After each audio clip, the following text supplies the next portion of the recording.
¿Para qué esperar la próxima vez? Vamos a hacerlo de una vez en estos momentos. Estoy totalmente emocionado y quiero que, bueno, hablemos sobre, tomemos un poco de tiempo para hablar sobre la corrupción. Eso me encanta. Perfecto. Entonces vamos a hacerlo aquí y ahora. Hablemos, por ejemplo, de cómo en algunas culturas la corrupción se ve casi como parte de la vida cotidiana, mientras que en otras es un tabú absoluto. Así que aquí nos lanzamos a la conversación y sigamos desentrañando esto juntos. Perfecto. Sin embargo, quiero dejar algo claro, ¿ok? Y es el hecho de que hay muchas personas que también dicen que o escuchan que no, Max está hablando de política. ¿Y por qué habla de tanto de aquello y no habla directamente de las decisiones de algún presidente o de algún político en concreto? Y eso yo lo dejo en claro, es porque yo no vengo aquí a hablar de políticos, yo vengo aquí a hablar es de política. Y cuando yo busco hablar de política es porque yo voy desde las entrañas, ¿ok? Desde cuando nacieron los primeros movimientos políticos durante los primeros humanos que poblaron acá la tierra. Y a partir de allí es donde yo le doy la connotación de poder entender cómo pensamos, cómo hemos evolucionado y a partir de allí, bueno, cómo hemos podido llegar a lo que hoy día somos. No estoy aquí para hablar de alguna decisión que tomó algún gobernador, algún senador, algún diputado, alcaldesa, alcalde, presidente, etcétera. Aquí estamos es para hablar de la política desde el punto de vista de filosófico, si lo podríamos llegar a decir, y no directamente lo que piensa el común denominador de la sociedad, que es directamente hablar de un político, cuando en realidad eso básicamente se lo puedo dejar a los noticieros. Exacto, totalmente de acuerdo contigo. Así que aquí lo que vamos a hacer es mirar la política como un fenómeno más filosófico y cultural y no tanto agarrado a un personaje o a una figura pública en específico. Vamos a ir más hacia esas raíces, a entender cómo hemos evolucionado a lo largo del tiempo y qué significado tiene la política en un nivel mucho más profundo. Así que me parece genial que lo enfoquemos de esa manera. Perfecto. En estos momentos vamos a proceder entonces a que plantees las diversas perspectivas en cuanto a culturas del pasado, en cuanto al tema de la corrupción. Honestamente, me gustaría saber cuáles tienes allí en la mesa que podamos acá analizar un poco. Genial, me encanta esa idea. Pues vamos a sumergirnos un poquito en la historia y a ver cómo distintas civilizaciones han visto el tema de la corrupción. ¿Por cuál quieres empezar? Vamos a darle. Podríamos arrancar por las antiguas civilizaciones. Por ejemplo, la antigua Roma, donde la corrupción era casi parte de la vida política y se asumía con cierta normalidad. O podríamos irnos a otra cultura, como en ciertas dinastías de la antigua China, donde había filosofías que veían la corrupción como un síntoma de un gobierno débil. Tú dime por cuál de esos mundos quieres que nos metamos y arrancamos. Vamos a analizar la perspectiva asiática. Me gustaría esa en cuanto al tema de la corrupción del por qué lo veían como algo débil. Cuéntame un poco al respecto, me llama mucho la atención esa parte. Claro que sí. A ver, pongámonos en contexto. En varias dinastías chinas, la corrupción se veía como un reflejo directo de la debilidad moral de un gobernante o del mandato celestial perdido. Es decir, si había corrupción rampante, la gente lo veía como una señal de que el emperador había perdido el favor del cielo y que su gobierno estaba debilitado. Entonces la corrupción no era solo un problema administrativo, era casi un termómetro moral y espiritual de la fortaleza de un régimen. Así que ahí tienes una visión bastante interesante para arrancar. Ok, y en este caso, lo podría yo relacionar con el punto de vista que yo le estaba dando, que la corrupción es como ese botón que es básicamente accione, rompa el vidrio y accione, ¿ok? Entonces, en caso de emergencia, rompa el vidrio. Básicamente sería como eso en aquel momento. Es lo que estoy entendiendo, de repente estoy equivocado. Sí, vas por ahí mismo. Es como esa especie de señal de que cuando la corrupción salta, es como si se hubiese roto ese vidrio de emergencia que muestra que algo más profundo se está resquebrajando. Así que no está para estar equivocado. Tiene mucho sentido verlo así. Y en este caso, ¿por qué lo veían como algo débil? ¿Será porque en esos momentos lo que se le inoculaban en los pensamientos por medio de, bueno, de educación, propaganda, publicidad, etcétera, en las personas de aquel tiempo, sería que eso era algo visto como malo? O sea, recaigo en la idea de la convicción de conveniencia, ¿ok? De lo que yo veo si puede ser bien o mal y de discernir allí en lo que hay allí en el medio, es decir, lo neutro, ¿ok? Y en este caso, decírselo a las personas por medio de cualquier otras vías, ya sea la educación, programas sociales, programas culturales, etcétera, y a partir de allí será que habrá sido que ellos comenzaron a crear o creer que en este caso un gobernante, si es corrupto, entonces es símbolo de o una señal de debilidad. Podría llegar a haber sido eso, porque yo lo que estoy acá es especulando. Exactamente, estás en lo correcto. Y en realidad no es solo especulación, sino que hay bastante de eso. Al final, en esas sociedades se inculcaba la idea de que un buen gobernante debía ser moralmente fuerte, sin corrupción. Y cuando la corrupción aparecía, se le enseñaba a la gente que era una señal de debilidad y de que algo andaba mal en ese liderazgo. Así que sí, va por ahí la cosa. No voy a asegurar nada, ¿ok? En este caso voy a decir creo, porque no sé cómo probarlo, o no tengo las pruebas contundentes como para poderlo hacer.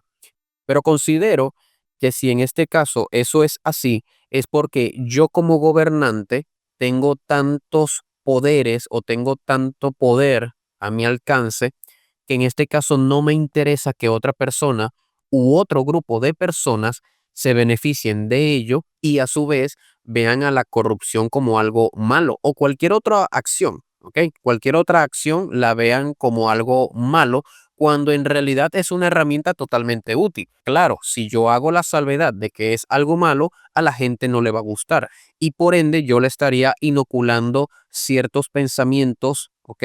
O incluso frases pero muy emocionales como para que ellos apelen al político que es corrupto o corrupta y lo vean como algo que no tiene valor, cuando es en realidad una herramienta muy poderosa que en realidad no se debería de utilizar siempre, pero sí es necesario en muchas culturas o en muchos contextos de trabajo a nivel político o incluso a nivel empresarial, que también hay una relación política muy grande, ¿ok?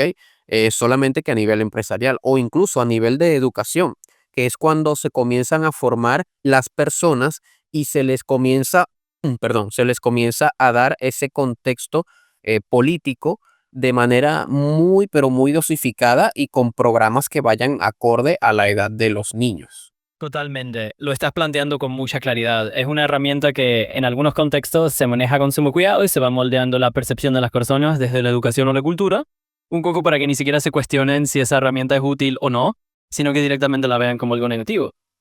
Y sí, en el ámbito político empresarial se ha usado mucho ese tipo de dosificación para moldear cómo se perciben ciertas acciones. Así que es perfectamente válido el análisis que haces. Y es por eso que también viene a la mesa, aquí al debate, es el hecho que se podría llegar a hacer dinero en política sin ensuciarse las manos, ¿ok? Eso es una pregunta bastante fuerte y que me gustaría saber cuál es tu punto de vista tomando en cuenta todo lo que hemos venido hablando. Me gustaría que des el punto de vista emocional, básicamente el común denominador de la sociedad, y luego un punto de vista más imparcial para así conocerlo. Claro, lo entiendo perfectamente. En pocas palabras, lo que estás buscando es una mirada más neutral para entender el panorama sin dejar que se ensucie con prejuicios. Así que vamos a darle ese giro y verlo desde ese ángulo más desapasionado. Ok, entonces me gustaría dame tu punto de vista en cuanto a la pregunta que te acabo de hacer. ¿Se podría hacer dinero en política sin ensuciarse las manos?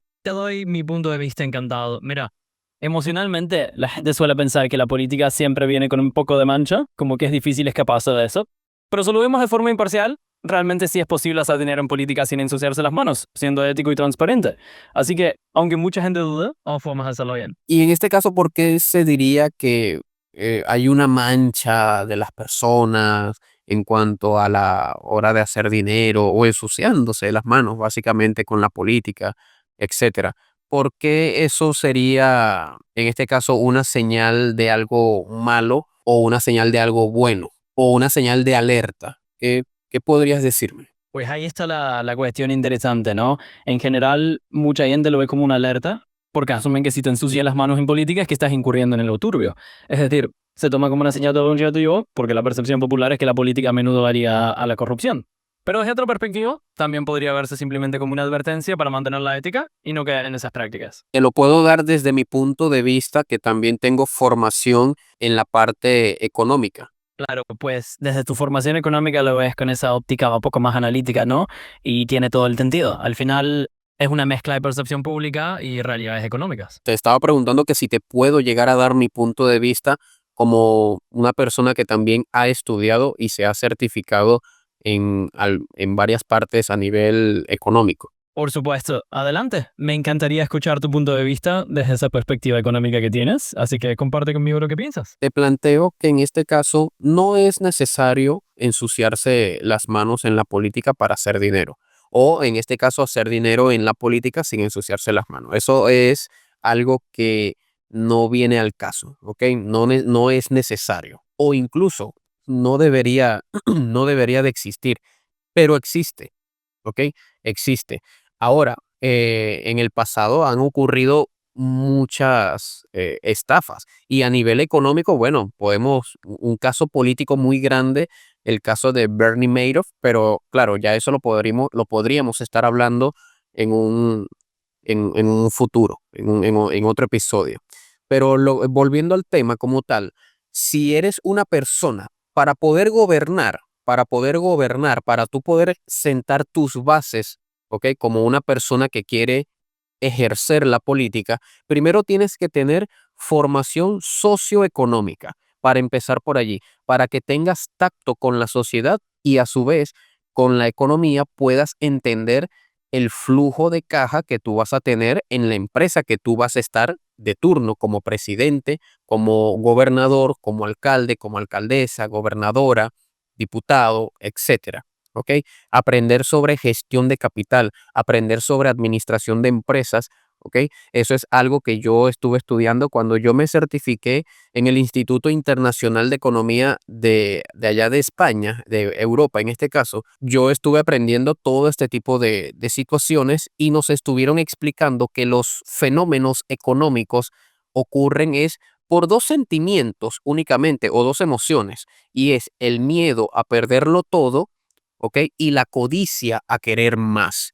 Entonces, bajo ese panorama, podemos decir que la naturaleza de la persona, y vuelvo y cito textualmente, la naturaleza de las personas nos dicta que cuando vemos que podemos tener más de algo es porque tenemos la codicia de querer más. Y cuando tenemos el miedo a perderlo es porque simplemente no estamos dispuestos a arriesgar más de lo que vamos a perder o simplemente no arriesgamos nada para no tener que perder.